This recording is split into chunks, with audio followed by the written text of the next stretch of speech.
या सिंधु रगादस्य नगागुणाः सेव्यतामक्षयोधीराः सस्त्रीये ಚಾಮೃತಾಯ ಚ. ಪ್ರಥಮದಲ್ಲಿ ನನ್ನೆಲ್ಲ ಆರಾಧ್ಯ ದೇವರನ್ನು ಸ್ಮರಿಸಿ ಈ ಒಂದು ಭವ್ಯ ಸಮಾರಂಭದ ಶುಭ ಗಳಿಗೆಯಲ್ಲಿ ತಮ್ಮೆಲ್ಲರಿಗೂ ಕೂಡ ಈ ಒಂದು ಸ್ವಯಂ ಸೇವಕ ಸಂಘದ ಬಗ್ಗೆ ಮಾತುಗಳನ್ನಾಡಿರುವಂತಹ ವಕ್ತಾರರಾಗಿರುವಂತಹ ಕೇಶವಜಿ ವಿಶ್ವನಾಥಗಳನ್ನು ಸಲ್ಲಿಸಿ ಈ ಒಂದು ಶುಭ ಗಳಿಗೆಯಲ್ಲಿ ಬಿಂದುವಿನ ರೂಪದಲ್ಲಿರುವಂಥವರನ್ನ ಸಿಂಧುವಿನ ರೂಪಕ್ಕೆ ತಂದಿರುವಂತಹ ಸ್ವಯಂ ಸೇವಕರಲ್ಲಿ ಹಾಗೂ ಎಲ್ಲ ಗುರು ಹಿರಿಯರೇ, ಮಾತೆಯರೇ, ಮುದ್ದು ಮಕ್ಕಳೇ, ತಮ್ಮೆಲ್ಲರಲ್ಲಿ ಕೂಡ ಶರಣಾರ್ಥಿಗಳನ್ನು ಸಲ್ಲಿಸ್ತೇನೆ. ನಮಗೆಲ್ಲರಿಗೂ ಕೂಡ ಒಂದು ಕಾಡುತ್ತ ಪ್ರಶ್ನೆ, RSS ಅಂದರೆ ಏನು ಅಂತ. RSS ಅಂದರೆ ಏನು ಅಂತ ಈಗ ನಾವು ವಿಚಾರ ಮಾಡ್ಬೇಕ್ರಿ. ಒಂದು ನಾವೆಲ್ಲ ನೋಡ್ತಾ ಇದ್ದೇವೆ, ನಮ್ಮ ಭಾರತ ದೇಶದ ಭಾರತ ಮಾತೆಯ ತಾಯಿಯ ತಲೆ ಮೇಲೆ ಕಿರೀಟ ಇದೆಯಲ್ಲ, ಭಾರತ ದೇಶದ ಭಾರತ ಮಾತೆಯ ತಾಯಿಯ ಮೇಲೆ ಕಿರೀಟ ಇದೆಯಲ್ಲ, ಆ ಕಿರೀಟ ಇದ್ದಾಗ ಹೆಂಗೆ ಭಾರತ ಮಾತೆ ಶೋಭೆ ಕೊಡುತ್ತಲ್ಲ, ಭಾರತ ಮಾತೆ ಹೆಂಗೆ ಚಂದ ಕಾಣ್ತಾಳಲ್ಲ, ಹಂಗೆ ನಮ್ಮ ಭಾರತ ದೇಶಕ್ಕೆ ಕಿರೀಟ ಯಾವುದಪ್ಪ ಅಂತಂದ್ರೆ RSS ಎನ್ನುವಂಥದ್ದನ್ನು ಬಹಳ ಹೆಮ್ಮೆಯಿಂದ ಹೇಳಕ್ಕೆ ಇಷ್ಟಪಡ್ತೀನಿ ರೀ. ನಾವು ಒಂದು ತಿಳ್ಕೊಳ್ಬೇಕು, ಈ RSS ಎನ್ನುವಂಥದ್ದು ಹುಟ್ಟಿದ್ದು ವಿಜಯದಶಮಿ ದಿನ. ಯಾವತ್ತರಿ? ವಿಜಯದಶಮಿ ದಿನ. ಅಂದರೆ ತಿಳ್ಕೊಳ್ಬೇಕು, ನಾವು ಹುಟ್ಟಬೇಕಾದ್ರೂ ಕೂಡ ವಿಜಯ ಐತಿ ಅಂತ ಅಂದಮೇಲೆ ಆ RSS ಸಂಘ ಇರೋವರೆಗೂ ಕೂಡ ವಿಜಯ ಇರುತ್ತೆ ಎನ್ನುವಂಥ ತಾಕತ್ತನ್ನು ತಾವೆಲ್ಲರೂ ಕೂಡ ತಿಳ್ಕೊಳ್ಬೇಕಾಗ್ತದೆ. ಈ ಡಾಕ್ಟರ್ ಕೇಶವಜಿ ಅವರು, ಹೆಗ್ಡೆವಾರ್ ಅವರು ಈ ಒಂದು ಸಂಘವನ್ನು ಸ್ಥಾಪನೆ ಮಾಡಿದ್ರಲ್ಲ, ಯಾತಕ್ಕಾಗಿ ಸಂಘವನ್ನು ಸ್ಥಾಪನೆ ಮಾಡಿದ್ರಪ್ಪ ಅಂತಂದರೆ, ಯಾರೋ ಒಂದಿಷ್ಟು 4 ಮಂದಿ ಭಯೋತ್ಪಾದಕರನ್ನು ಸೃಷ್ಟಿ ಮಾಡೋದಕ್ಕಾಗಿ ಸಂಘವನ್ನು ಸ್ಥಾಪನೆ ಮಾಡಲಿಲ್ಲ. ಸ್ವಸ್ಥ ಸಮಾಜವನ್ನು ಹಾಳು ಮಾಡುವುದಕ್ಕಾಗಿ ಸ್ಥಾಪನೆ ಮಾಡಲಿಲ್ಲ. ನಮ್ಮ ಸಮಾಜದ ಸಂಸ್ಕೃತಿಯನ್ನು ಹಾಳು ಮಾಡುವುದಕ್ಕಾಗಿ ಈ ಸಂಸ್ಥೆಯನ್ನು ಕಟ್ಟಲಿಲ್ಲ ಅವರು. ಯಾತಕ್ಕಾಗಿ ಈ ಸ್ವಯಂ ಸೇವಕ ಸಂಘವನ್ನು ಕಟ್ಟಿದ್ರಪ್ಪ ಅಂತಂದರೆ, ನಮ್ಮ ದೇಶ, ನಮ್ಮ ಸಂಸ್ಕೃತಿ, ನಮ್ಮ ಧರ್ಮ ಎಲ್ಲೋ ಮರೆಮಾಚಿ ಹೊಂಟಾಗ ಆ ಸುಭದ್ರವಾಗಿ ಕಟ್ಟುವಂಥ ಯುವಕರನ್ನು ಒಂದೆಡೆ ಸೇರಿಸಿ ಕಟ್ಟಿದ್ದು RSS ಎನ್ನುವಂಥದ್ದು ತಾವು ತಿಳ್ಕೊಳ್ಬೇಕಾಗ್ತದೆ. ಈ ಸಂದರ್ಭದಲ್ಲಿ ಒಂದು ಬಹಳ ಜನ ಪ್ರಶ್ನೆ ಮಾಡ್ತಾರೆ, RSS ಏನು ಕೊಟ್ಟಿದೆ ಅನ್ನೋದಕ್ಕಿಂತ ಏನು ಕೊಟ್ಟಿಲ್ಲ ಹೇಳಿ.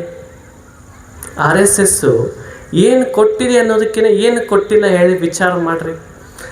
ತಮಿಳುನಾಡಿನಲ್ಲಿ ಸುನಾಮಿ, ಸುಂಟ್ರು ಗಾಳಿ ಎದ್ದಂಥ ಅವಘಡ ಆದಂಥ ಸಂದರ್ಭದೊಳಗಡೆ ನಿಂತ್ಕೊಂಡಿದ್ದ RSS.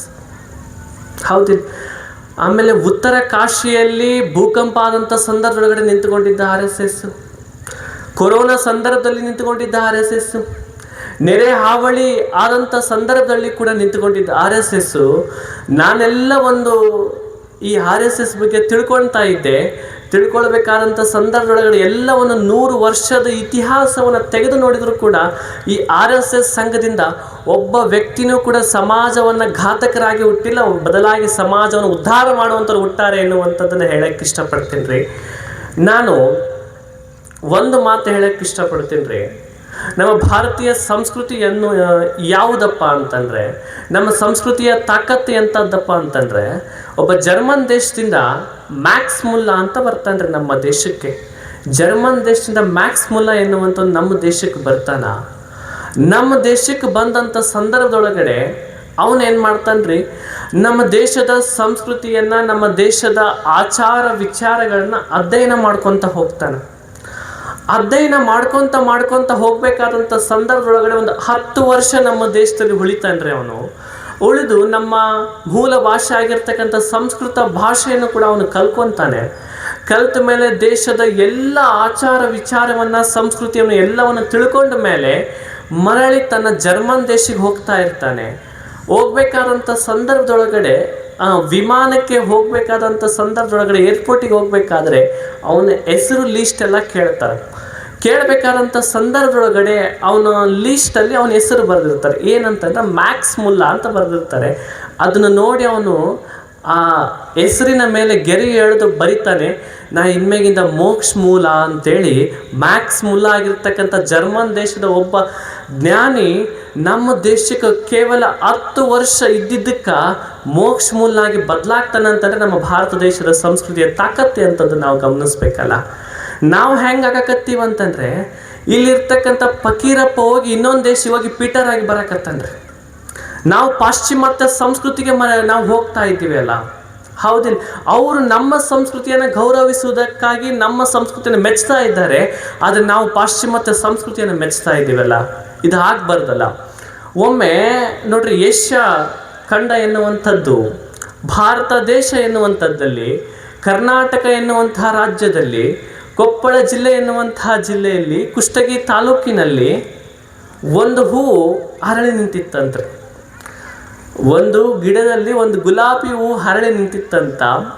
ಹರಳಿ ನಿಂತಂಥ ಸಂದರ್ಭದೊಳಗಡೆ, ಆ ಪುಷ್ಪ ಹರಳಿದಂಥ ಸಂದರ್ಭದೊಳಗಡೆ ಒಬ್ಬ ವ್ಯಕ್ತಿ ಬಂದು ಪ್ರಶ್ನೆ ಮಾಡ್ತಾನ, ಇಷ್ಟು ಭಾಳ ಸುಂದರವಾಗಿ ನೀನು ಪುಷ್ಪವನ್ನು ಹರಳಿದ್ದಿ, ನೀನು ಭಾಳ ಅಂದರೆ ಭಾಳ ಚಂದ ಕಾಣಕತ್ತಿ, ನಿನ್ನ ಆಸೆ ಏನೈತಂತೇಳಿ ಆ ವ್ಯಕ್ತಿ ಆ ಪುಷ್ಪ ಕೇಳ್ತಾನ, ಗುಲಾಬಿ ಹೂವು ಕೇಳ್ತಾನ.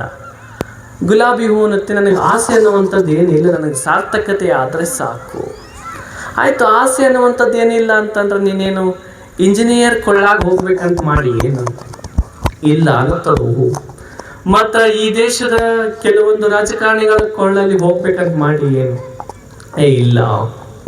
ಆಮೇಲೆ ಮತ್ತೆ ಡಾಕ್ಟರ್ ಕೊಳ್ಳಾಗ ಹೋಗ್ಬೇಕಂತ ಮಾಡಿ ಏನು ಇಲ್ಲ, ಅಲ್ಲೂ ಇಲ್ಲ.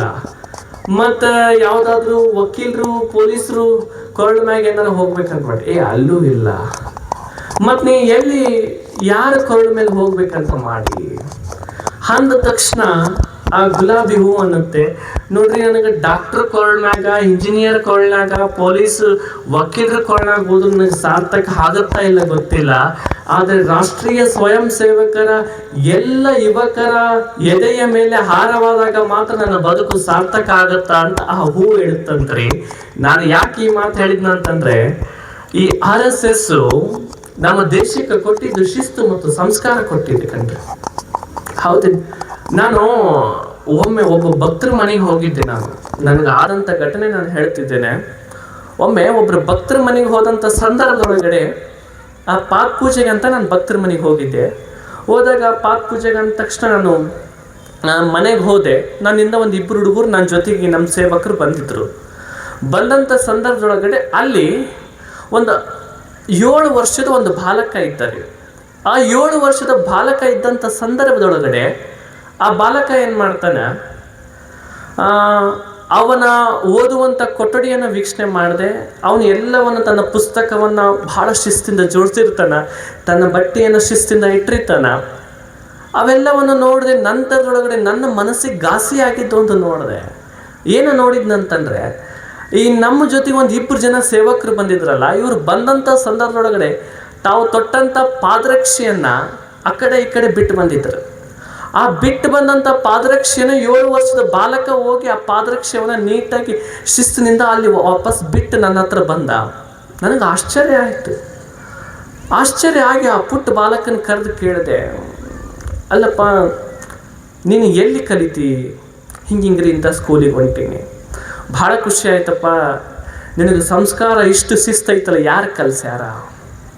ಅವ ಅಂದ, ಇಲ್ಲ ರೀ ನನಗೆ RSS ಕಲಿಸೈತಿ ಅಂತೇಳಿ ಆ ಪುಟ್ಟ ಬಾಲಕ ಅಂದ ತಕ್ಷಣ ಅವ್ರ ತಂದೆ ತಾಯಿನ ಕರೆಸಿದ ತಕ್ಷಣ ತಂದೆ ತಾಯಿನ ಪ್ರಶ್ನೆ ಮಾಡಿದೆ, ಇವು ಇಷ್ಟು ಶಿಸ್ತೈತಲ್ರಿ, ಹೆಂಗ್ರಿ ಈ ಹುಡುಗ ಇಷ್ಟು ಶಿಸ್ತು ಇಷ್ಟು ಸಂಸ್ಕಾರ ಇರೋದಕ್ಕೆ ಕಾರಣ ಏನ್ರಿ? ಅದಕ್ಕೆ ಅವ್ರ ತಂದೆ ಅಂದ, ಇಲ್ರಿ ನಾನು RSSನಲ್ಲಿ ಇದ್ದೀನಿ ರೀ, ಹಾಗಾಗಿ ನನ್ನ ಮಕ್ಕಳು ಕೂಡ ಶಿಸ್ತಿನಿಂದ ಪಾಲಿಸಕತ್ತಾರ ಅಂತಂದ.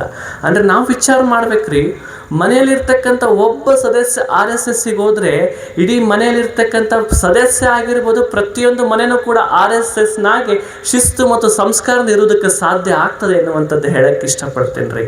ಈಗ ನೋಡ್ರಿ, ನಾವು ಒಂದು ತಿಳ್ಕೊಳ್ಬೇಕು, ಈಗ ನಮ್ಮ ಎಲ್ಲವನ್ನು ಕೂಡ ಕೆಲವೊಂದು ಸುಖಗಳನ್ನು ನಾವು ನೋಡ್ತಾ ಇರ್ತೀವಿ. ಹೆಂಗಪ್ಪ ಅಂತಂದರೆ, ಈ ಒಂದು ಬಾಳೆಹಣ್ಣು ತಗೊಳ್ರಿ, ನಾವು ಬಾಳೆಹಣ್ಣು ಹೆಂಗೆ ತಿಂತೀವಪ್ಪ ಅಂತಂದರೆ, ಮೇಲ್ಗಡೆ ಇರುವಂಥ ಸಿಪ್ಪೆಯನ್ನು ತೆಗೆದು ಒಳಗಡೆ ಇರುವಂಥ ಹಣ್ಣನ್ನು ತಿಂತೀವಿ, ಇದು ಹೊಳಗಿನ ಸುಖ ಆಗ್ತದೆ. ಇನ್ನು ಉತ್ತತ್ತಿ ತಗೊಳ್ರಿ, ಉತ್ತತ್ತಿ ಹೆಂಗೆ ತಿಂತೀವಪ್ಪ ಅಂತಂದರೆ, ಮೇಲ್ಗಡೆ ಇರುವಂಥದ್ದು ಎಲ್ಲವನ್ನು ತಿಂತೀವಿ, ಒಳಗಡೆ ಇರೋದನ್ನು ಬಿಸಾಕ್ತೀವಿ. ಇನ್ನೊಂದು ಮಾವಿನ ಹಣ್ಣು ತಗೊಳ್ರಿ, ಮಾವಿನ ಹಣ್ಣು ಹೆಂಗಪ್ಪ ಅಂತಂದರೆ, ನಾವು ಏನು ಮಾಡ್ತೀವ್ರಿ, ಮೇಲ್ಗಡೆ ತೆಗಿತೀವಿ, ಒಳಗಡೆ ಇರೋದು ತೆಗಿತೀವಿ, ನಡುವೆ ಇರ್ತಕ್ಕಂಥ ಹಣ್ಣನ್ನು ತಿಂತೀವಿ. ಇಲ್ಲಿ 3 ಸುಖಗಳನ್ನು 3 ಹಿತಗಳನ್ನ ನೋಡಿದ್ವಿ. ಇನ್ನು ಕಲ್ಸಕ್ರಿ ತಿಂದ್ರೆ, ನೀವು ಕಲ್ಸಕ್ರಿ ತಿಂದ್ರೆ ಎಲ್ಲಿ ತಿಂದರೂ ಕೂಡ ಹಿತವನ್ನು ಬಯಸುತ್ತಾ, ಎಲ್ಲಿ ತಿಂದರೂ ಕೂಡ ಸಿಹಿಯನ್ನು ಬಯಸುತ್ತಲ್ಲ, ಹಂಗೆ RSS ಎನ್ನುವಂಥದ್ದು ನಮ್ಮ ದೇಶಕ್ಕೆ ಕಲ್ಸಕ್ರಿಯಾಗಿ ಸೇವೆಯನ್ನು ಮಾಡೈತಿ ಎನ್ನುವಂಥದ್ದನ್ನು ಹೆಮ್ಮೆಯಿಂದ ಹೇಳಕ್ಕೆ ಇಷ್ಟಪಡ್ತೀನಿ ರೀ.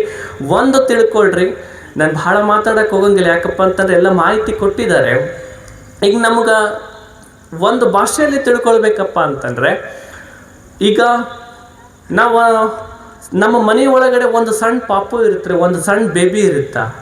ಆ ಬೇಬಿ ಇದ್ದಂಥ ಸಂದರ್ಭದೊಳಗಡೆ ಆ ಪಾಪು ಆಟ ಮಾಡಾಕತ್ತೈತಿ, ಒಂದಿಷ್ಟು ಜೋರಾಗಿ ಅಳಾಕತ್ತೈತಪ್ಪ ಅಂತಂದರೆ, ಆ ಪಾಪು ಆ ಹುಡುಗನ ಮುಂದೆ, ಆ ಬೇಬಿ ಮುಂದೆ ಬಂದು ಶ್ರೇಯಾ ಘೋಷಾಲ್ ಚಂದ ಹಾಡು ಹಾಡ್ತಾಳೆ ಅಂತೇಳಿ ಅಕ್ಕಿ ಹಾಡು ಯೂಟ್ಯೂಬ್ನಾಗ ಹಚ್ಚಿದ್ರೆ ಅಳುವಂಥ ಮಗು ಸುಮ್ಮನೆ ಆಗಂಗಿಲ್ರಿ. ಇಲ್ರಿ, ಒಂದು ಸ್ವಲ್ಪ ಲತಾ ಮಂಗೇಶ್ವರ್ ಚಂದ ಹಾಡ್ತಾಳಂತೇಳಿ ಲತಾ ಮಂಗೇಶ್ವರ ಹಾಡು ಹಚ್ಚಿದ್ರು ಕೂಡ ಅಳುವಂಥ ಮಗು ಸುಮ್ಮನೆ ಆಗಂಗಿಲ್ಲ. SP ಬಾಲಸುಬ್ರಹ್ಮಣ್ಯ ಚಂದ ಹಾಡ್ತಾನಂತೇಳಿ ಅವನ ಹಾಡು ಹಚ್ಚಿದ್ರು ಕೂಡ ಅಳುವಂಥ ಮಗು ಸುಮ್ಮನೆ ಆಗಂಗಿಲ್ಲ. ಆ ಅಳುವಂಥ ಮಗು ಯಾವಾಗ ಸುಮ್ಮನೆ ಆಗುತ್ತಂದರೆ, ಸಂಗೀತವೇ ಇರದೇ ಇರುವಂಥ ತಾಯಿಯ ಜೋಗುಳ ಪದದಿಂದ ಅಳುವಂಥ ಮಗು ಸುಮ್ಮನೆ ಆಗುತ್ತಾ? ಹಂಗೆ ಹೆಂಗೆ ಆ ತಾಯಿ ಹತ್ರ ತಾಕತ್ತೈತಲ್ಲ, ಹಂಗೆ ನಮ್ಮಲ್ಲಿರ್ತಕ್ಕಂತಹ ದುಷ್ಟ ಶಕ್ತಿಯನ್ನು ದಾನ ಮಾಡುವಂಥ ಶಕ್ತಿ ಎಲ್ಲೈತಪ್ಪ ಅಂತಂದರೆ ಭಾರತ ಮಾತೆ ಹತ್ರ ಐತಿ ಅನ್ನುವಂಥದ್ದು ನಾವೆಲ್ಲರೂ ಕೂಡ ತಿಳ್ಕೊಳ್ಬೇಕಾಗ್ತದ. ಈಗ ನೋಡ್ರಿ, ಈಗ ನಮ್ಮಲ್ಲೆಲ್ಲ ಫಿಲ್ಟ್ರ್ ನೀರು ಐತಿ, ನೋಡಿರ್ತಿರ್ತಾವೆಲ್ಲ ಫಿಲ್ಟ್ರ್ ನೀರು. ಫಿಲ್ಟ್ರ್ ನೀರು ಯಾಕೆ ಇಟ್ಟಾರೆ ಹೇಳ್ರಿ? ಕೆಟ್ಟ ನೀರನ್ನು ಫಿಲ್ಟ್ರು ಮಾಡೋಕ್ಕಾಗಿ ಶುದ್ಧ ನೀರಿನ ಘಟಕ ಅಂತ ಇಟ್ಟಾರೆ. ಕೆಟ್ಟ ನೀರಿನ ಫಿಲ್ಟ್ರು ಮಾಡೋಕ್ಕಾಗಿ ಶುದ್ಧ ನೀರಿನ ಘಟಕ ಅಂತ ಇಟ್ಟಾರ. ಮತ್ತು ನಮ್ಮಲ್ಲಿರ್ತಕ್ಕಂಥ ಕೆಟ್ಟ ಮನಸ್ಸನ್ನು ಫಿಲ್ಟ್ರು ಮಾಡೋಕ್ಕಾಗಿ ಯಾವುದೈತಪ್ಪ ಅಂತ ಇಂಥ ಒಂದು ಧರ್ಮದ ಕಾರ್ಯ ಐತಿ ಅನ್ನುವಂಥದ್ದು ಹೇಳಕ್ಕೆ ಇಷ್ಟಪಡ್ತೀನಿ ರೀ. ನಮಗೆ ಒಂದು ಈಗಿನ ಪ್ರಪಂಚಕ್ಕೆ ಒಂದು ಮಾತು ಹೇಳಿ ಮುಗಿಸ್ತೀನಿ ನಾನು. ನಿಜವಾದ ಪ್ರೇಮ ಅಂದರೆ ಯಾವುದಪ್ಪ ಅಂತಂದರೆ, ಯಾವುದು ನಿಜವಾದ ಪ್ರೇಮ ಅಂತಂದರೆ, ಲೈಲಾ ಮಜ್ನುನಿಂದ ಹಿಡಿದು ಲೀಲಾ ಮಂಜುವರೆಗಿರುವುದು ನಿಜವಾದ ಪ್ರೇಮ ಅಲ್ಲ. ಲೈಲಾ ಮಜ್ನುನಿಂದ ಹಿಡಿದು ಲೀಲಾ ಮಂಜುವರೆಗಿರುವುದು ನಿಜವಾದ ಪ್ರೇಮ ಅಲ್ಲ.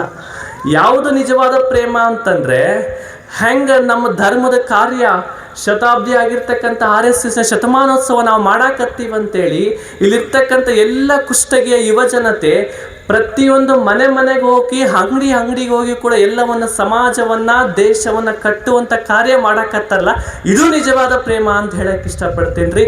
ತಮಗೆಲ್ಲರಿಗೂ ಕೂಡ ಒಳ್ಳೇದಾಗಲಿ ಅಂತೇಳಿ ನನ್ನ 2 ಮಾತಿಗೆ ವಿರಾಮ ಸಲ್ಲಿಸ್ತೀನಿ. ಶರಣಾರ್ಥಿಗಳು.